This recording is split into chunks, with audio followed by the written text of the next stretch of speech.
রব কাউকে ভালোবাসতে শুরু করলে প্লেটের ভাত কেড়ে নেয়। আমরা কাউকে ভালোবাসলে এসি রুমে রাখি, রব কাউকে ভালোবাসলে ইব্রাহিম নবীর মতো আগুনে ফেলে। আমরা কেউ কাউকে ভালোবাসলে তাকে উন্মুক্ত করে দিই, উন্মুক্ত স্বাধীন করে দিই। রব যখন কাউকে ভালোবাসে ইউসুফ আলাইহিস সালামের মতো বন্দি করে রাখে। আমাদের ভালোবাসা ধরন, রবের ভালোবাসার বহিঃপ্রকাশ এক নয়। এবার আপনি বলবেন এটা কী ধরনের ভালোবাসা হয়?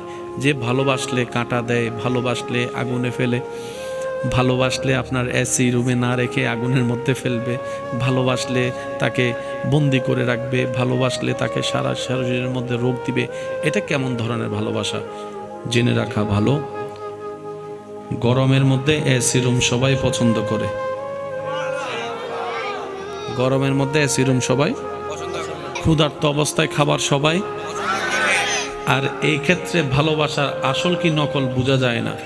ভালোবাসা তো তখন বোঝা যায় যখন চতুর্দিকে সবকিছু স্বচ্ছতা, ফ্রেশনেস আছে, কোনো জামিলা নাই, হাতে হাত রেখেছে।